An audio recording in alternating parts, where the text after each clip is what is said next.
বিরুদ্ধে ব্যবস্থা নেওয়া হয়। পুলিশ অ্যাক্ট অনুযায়ী আমাদের বিরুদ্ধে ব্যবস্থা গ্রহণ করা হয়। আর যদি কোনো ফৌজদারি অপরাধ করে সেক্ষেত্রে দেশের প্রচলিত আইনে তাদের বিচার করা হয়, এফআইআর হয় তাদের নামে।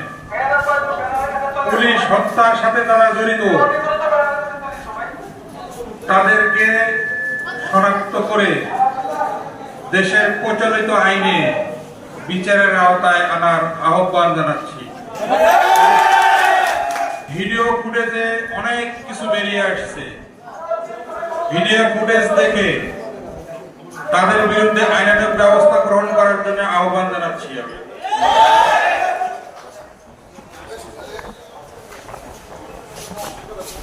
আর কোন পুলিশ সদস্য যারা চলে গেছে তাদের মতো যেন আমরা আক্রান্ত হতে চাই না।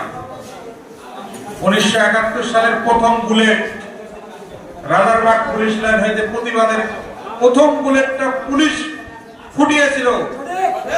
স্বাধীনতার যুদ্ধের প্রথম বুলেট,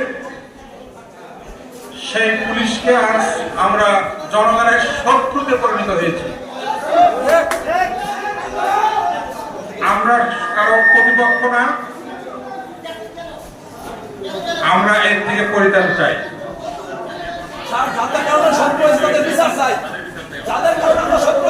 যারা এই আমাদের পুলিশ গণহত্যার মদতদাতা হিসেবে উচ্চাভিলাষী কোন কর্মকর্তা, তাদের মদদে এইসব হত্যাকাণ্ড হয়েছে বলে প্রতীয়মান। বেগমপাড়ায় বাড়ি করবে তারা, ঢাকায় 1 কোটি টাকা দামে ফ্ল্যাট কেনা লাগবে তার শালীর বিয়েতে অর্নামেন্ট দিতে হবে, পিএস কিনে দিতে হয়, পিএস। এগুলো বন্ধ করেন, এগুলো বন্ধ করেন, স্যান্ডউইচ খাওয়া বন্ধ করেন।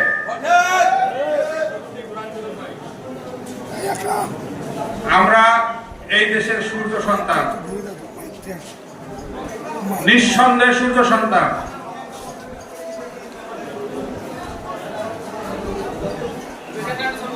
আমরা বিষাক্ত সাপের মুখের লাঠি ধরে কর্ম সম্পাদন করতেছি। লাঠি একটু সরে গেলেই আমার ঘাড়ে সবল বসায় দেয়। এখন চ্যালেঞ্জিং পেশা, কোথাও কোনো সমস্যা নাই। ডিউটি করে দেখুন না কেমন লাগে। আসেন, যারা ঘটনা ঘটিয়েছেন তারা ডিউটি করেন, দেখেন কেমন লাগে। পুলিশের কোনো দল নাই, পানির কোনো রং হয় না, পুলিশের কোনো দল হয় না। আমরা রোশানলের শিকার, জনগণের প্রতিপক্ষ বানিয়ে দিয়েছে আমাদেরকে। সদর থানা যেদিন অ্যাটাক হয়, আমরা আগে জানতে পেরেছিলাম যে সদর থানা অ্যাটাক হওয়ার সম্ভাবনা আছে, প্রিভেন্টিভ ব্যবস্থা নেওয়া হয় নাই। ব্যবস্থা নেওয়া উচিত ছিল।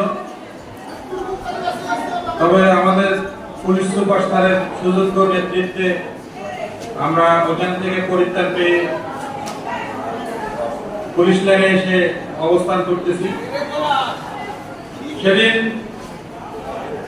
একটু মিস্টেক হলেই আমাদের ওই এনায়েতপুর থানার মতন ঘটনা ঘটে যেত। আমাদের ওখানে 100 জনের মতন অফিসার ফোর্স ছিল। আমার মিসেস সেদিন ডিউটি অফিসার ছিল, দুপুরে খাওয়ার জন্য একসাথে যাইতে পারে নাই, রাস্তাঘাট খারাপ ছিল। সেও যাইত, সেও বলে যেত, এরকম রোগী বলে যেত নিশ্চিত। বাসাতে পড়তেছিল ওইসব ঘটনা থেকে, বাসায় মরার মতো অবস্থা। আমি যাওয়ার চেষ্টা করছি কিন্তু আমি যেতে পারি নাই। আমি গেঞ্জি পরছি, শার্ট পরছি, জুতা পরছি, কিন্তু আমার গেটে তালা দেওয়া ছিল, বাড়িতে যাই নাই। যে বললে আমিও মরবো, 100 জন আমার সহকর্মী মারা যাচ্ছে, আমিও মরবো। তারা একদিন আটকে ছিলাম 3.5 ঘন্টা 4 ঘন্টার মতো। ভাই যারা মরছে তাদের বিদায়ী আত্মার মাগফিরাত কামনা করছি। তাদের পরিবারবর্গ আল্লাহ তাআলা এই খুব পরিবার তৌফিক দান করুন। বিভিন্ন জায়গায় চুরি ডাকাতি হচ্ছে, আমাদের কাছে খবর আসতেছে হোক। আমার পুলিশ না থাকলে কি হয়, ব্যাংকিং ব্যবস্থা বন্ধ হয়ে গেছে। গতকাল কুমিল্লা পুলিশ লাইনের মতো লুট হয়েছে। ব্যাটালিয়ান পুলিশের লুট হয়ে মালামাল নিয়ে গেছে রেশনের মালামাল। রেশনের মালামাল দেওয়া যাবে না, আমাদের খাওয়া লাগবে, বুঝতে হবে। আমাদের সম্পর্কে আমাদেরকে রক্ষা করতে হবে। কোন দুষ্কৃতিকারী যেন আমাদেরকে একটা আচরণ দিতে না পারে, একটা আচরণ হবে না, কোনো স্পিকিং হবে না পুলিশের বিরুদ্ধে। আমরা এখানে অনেক মায়ের সন্তান এখানে আসছে, আমাদের পরিবার বর্গ সবাই বলতেছে চলে আসো। আমি যাবো না। আমার আব্বাকে বলেছি তুমি মুক্তিযুদ্ধে অংশগ্রহণ করছো, তুমি কি বাসার জন্য গেছিলা? আমার জন্য যুদ্ধ করতে গেছিলাম, এটা চিন্তা করি না, আমিও চিন্তা করি না। যাওয়ার সুযোগ আছে, আমি যাই নাই। আমার আরো সহকর্মী বলছে কি করবো, আমার পুলিশ লাইনে থাকে, আমার বাসার সিকিউরিটি ভালো, আমি বাসায় থাকবো, আপনি পুলিশ লাইনে যান পার্শ্ববর্তী থানায়।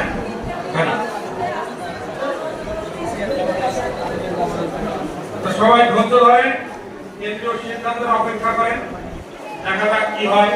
আমরা ঊর্ধ্বতন কর্তৃপক্ষ, আমাদের নীতিবিদরা যারা আছেন, আমাদের উৎপক্ষ বলে তাদের দিকে মুখ চেয়ে আছে। ঠিক আছে, ধন্যবাদ। আসসালামু আলাইকুম।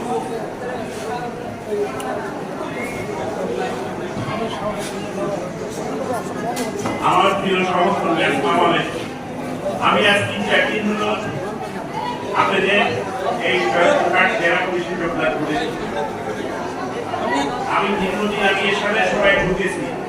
দীর্ঘ সময় রাজনৈতিক বিভিন্ন প্রেক্ষাপট আপনাদের সঙ্গে করে পার করে পর্যন্ত এসেছি।